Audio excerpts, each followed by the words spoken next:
Mes chers élèves de troisième année, cycle international, en matière d'SVT, salam alaikum wa rahmatullahi wa barakatuh, Allahumma anfa'na, Allahumma allimna ma yanfa'una wa anfa'na bima 'allamtana innaka antal alimul hakim. Voilà notre modèle, mes chers élèves, d'un examen normalisé dans la matière d'SVT. J'espère que ça va vous intéresser pour la préparation de votre examen qui s'approche rapidement. Commençons par les restitutions des connaissances. Bon courage. Alors, on vous demande de définir les expressions suivantes: aliments simples, absorption intestinale, l'artère, acide gras. Donc, l'aliment simple, l'opposé de l'aliment composé, bien sûr, est composé d'une seule catégorie d'aliments. L'absorption, l'adjectif intestinal, il se produit au niveau de l'intestin, c'est le passage des nutriments de l'humeur de l'intestin grêle vers le sang et les lèvres. L'artère, bien sûr, c'est un vaisseau sanguin qui transporte le sang du cœur vers les organes. Les acides gras, c'est le résultat de la gestion chimique des lipides. Alors, le tableau ici, on vous propose quelques propositions. Vous allez souligner la bonne proposition qui convient, la bonne réponse qui convient. Alors, la digestion est un processus, réalisé par la bile, uniquement chimique, simplifie la majorité des molécules alimentaires, se produit au niveau de l'estomac seulement. Donc, réalisé par la bile, pas totalement, uniquement chimique. Sinon, il est chimique et mécanique, c'est la majorité, bien sûr, parce qu'il y a des nutriments des aliments qui ne sont pas digérés. Exemple, l'eau, les vitamines, les minéraux. Se produit au niveau de l'estomac seulement. Non, c'est faux. Donc, la seule réponse qui existe, c'est simplifier la majorité des molécules alimentaires. Le glucose constitue un lipide totalement différent. Le résultat de la simplification des peptides, donc les peptides, la simplification donnent les acides aminés, c'est faux. La salive interfère avec sa production, non, il n'intervient pas. Le résultat de la digestion des sucres, bien sûr, c'est la réponse convenable. L'hémoglobine, molécule qui se lie aux leucocytes, les leucocytes ce sont les globules blancs, donc c'est faux. Transporte les gaz respiratoires, bien sûr, elle est inclue avec les nutriments. Non, c'est une enzyme, ce n'est pas une enzyme, c'est une substance qui transporte les gaz respiratoires. Alors, le polypeptide est le résultat de la digestion des sucres, mais non. Le résultat de la digestion de l'amidon, non, l'amidon, le glucose, et le résultat de la digestion des protéines, bien sûr, et ça ne fait pas partie des acides gras. Le kwashiorkor est le résultat de consommation de sucre en abondance, non. Carence en protéines, bien sûr, ce n'est pas une carence en glucides et en graisse. La respiration se fait au niveau, faire attention, toujours on reprend la même chose, ce n'est pas au niveau des poumons, parce qu'au niveau des poumons, c'est le renouvellement de l'air, ou bien les échanges gazeux respiratoires entre l'air alvéolaire et le sang. Villosité intestinale, non, c'est intervient dans l'absorption. Les cellules, bien sûr, et ce n'est pas au niveau des capillaires, parce qu'on est à ce niveau-là, il y a les échanges respiratoires et nutritionnels. Le tableau suivant, on vous présente et on vous demande de dire quelle est la proposition ou l'expression qui est correcte. Les acides aminés résultent de la gestion des lipides, donc les lipides ici, les acides aminés, non, ça c'est le résultat de la dégradation des protéines, pas des lipides, donc elle est fausse.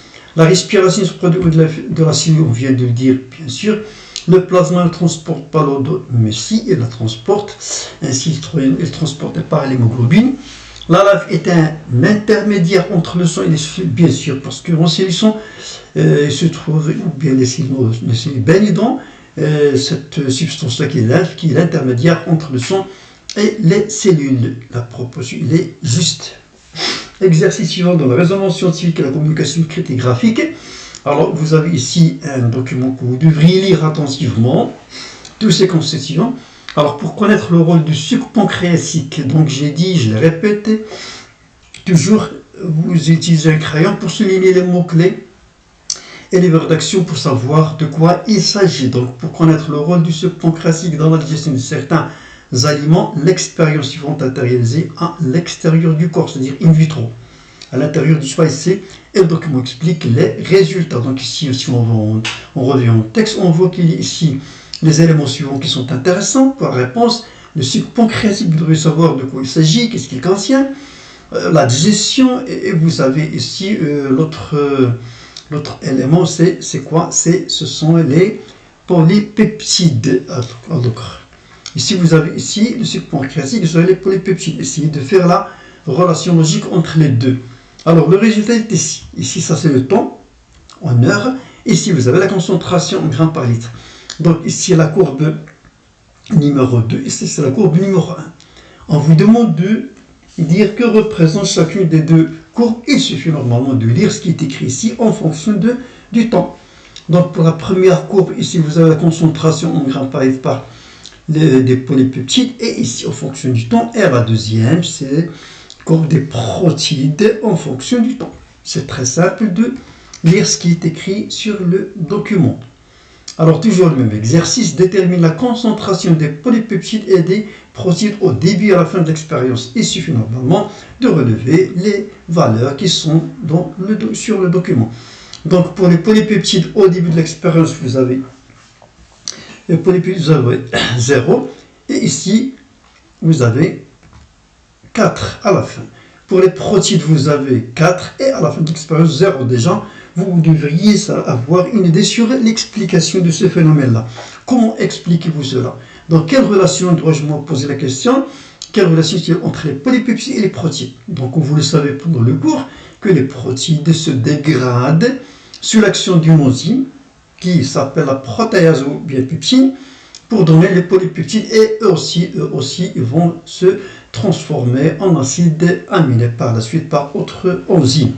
Donc l'explication de ce qu'on vient de dire, c'est que le sucre pancréatique contient une enzyme qui s'appelle la protéase du peptine qui découpe la grosse molécule des protéines en molécules simples appelées les polypeptides. Passons à notre exercice concernant le sang. Le document 2 est un schéma d'une goutte de sang observée au microscope, on l'appelle un frottis sanguin. On vous demande de le légender. Donc le numéro 1, vous aussi, c'est l'espace qui est ici. Bien sûr, c'est un liquide qui oublie les cellules sanguines. Et vous avez les globules rouges et les globules blancs. Alors, toujours le même exercice, certains symptômes sont apparus sur le corps d'une personne comme une fatigue extrême, sans aucun effort, et le jaunissement du visage. Des tests sanguins ont montré une diminution de l'élément 2. Voilà l'élément 2. Environ 3 millions au lieu de 5 millions dans le cas normal, dans l'état normal. Quelle est la fonction? Première question. Deuxième question, quelle est la fonction de l'élément 2? On indique la substance active qu'il contient. Donc bien sûr, comme vous le savez, que les globules rouges ou bien les hématies, ce sont les transporteurs des gaz respiratoires, et l'élément actif ou bien la substance active qui se trouve dans les globules rouges, on trouve 300 millions, ce sont les éléments de l'hémoglobine. C'est la substance qui est responsable de fixer les gaz respiratoires. Alors, toujours le même exercice. Alors, comment une diminution de 3 millions au lieu de 5 millions par millimètre cube du nombre d'éléments 2 des globules rouges puis les hématies affecte-t-elle la santé de cette personne? Donc, on vient de lui dire que ces éléments-là, ce sont les responsables de transport de gaz. Donc, s'il y a une diminution du nombre de globules rouges, il y a aussi une diminution de l'hémoglobine. Par conséquent, diminution du taux de dioxygène transporté par ces éléments-là. Et bien sûr, c'est la fatigue qui va apparaître. Donc, puisque les globules rouges sont les responsables du transport du dioxygène, et que ce gaz est nécessaire pour la production de l'énergie, donc la diminution des globules rouges veut dire diminution du taux de dioxygène transporté aux cellules, donc énergie insuffisante, ce qui conduit à la fatigue. Alors ici l'exercice numéro 3, le document suivant représente le domaine des échanges entre les cellules et le sang.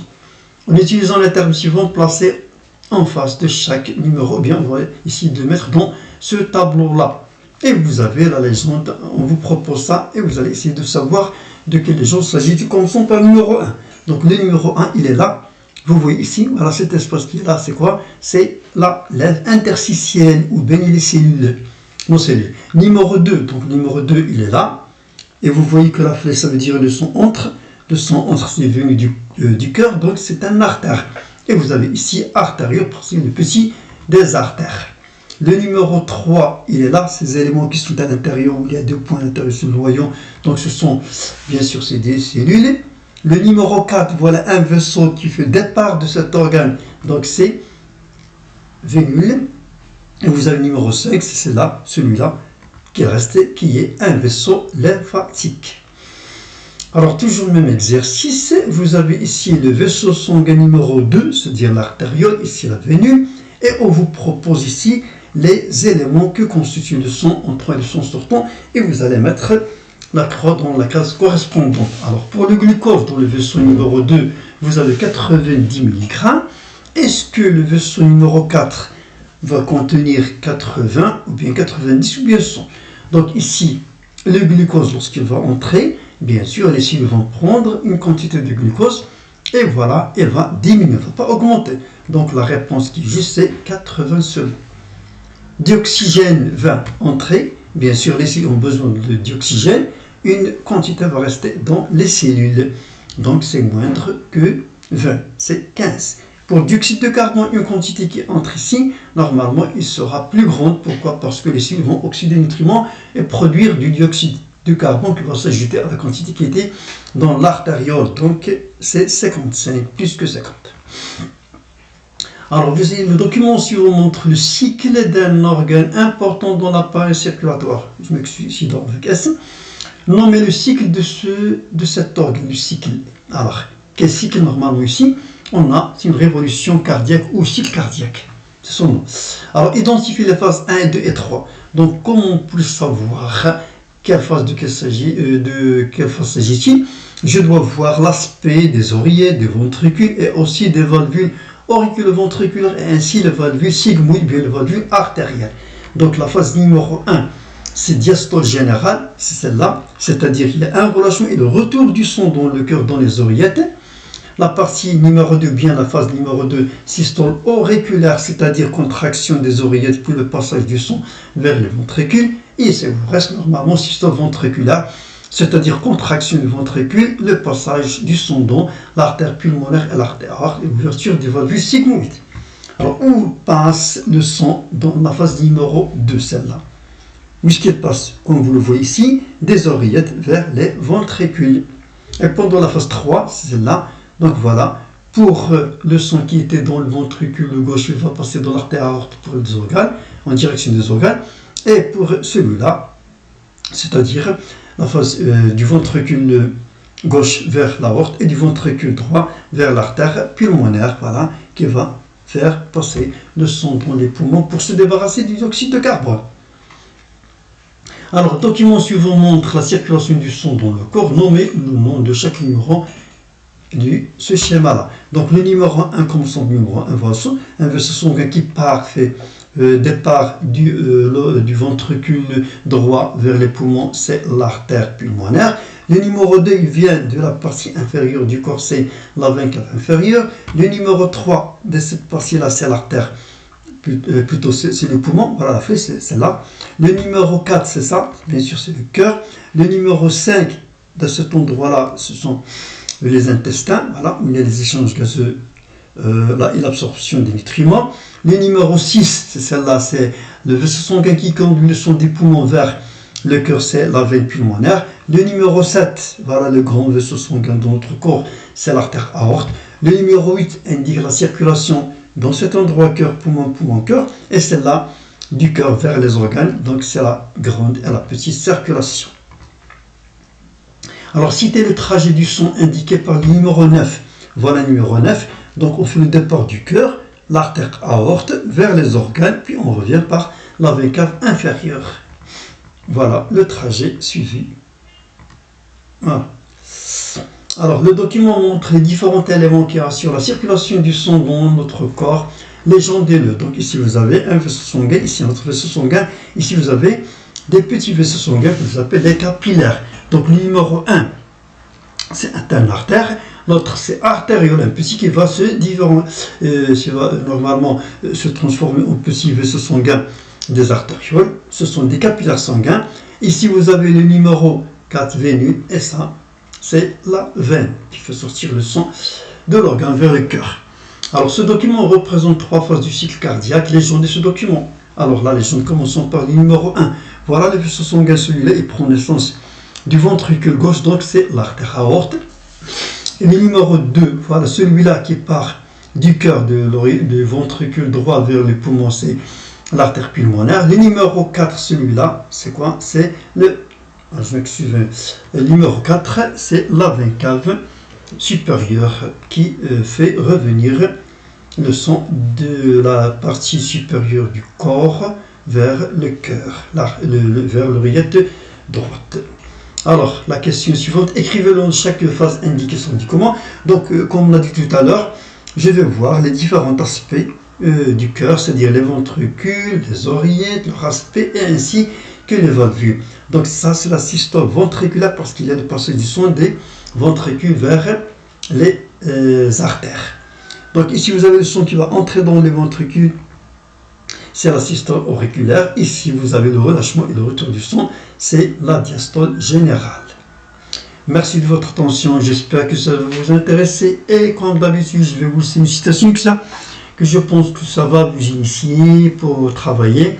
Alors, on vous dit que chaque petit pas t'amène vers ton objectif. Donc, garde confiance, garde espoir, protège tes rêves et continue d'avancer. Bon courage, a'anakumullah, et à la prochaine fois, Inch'Allah.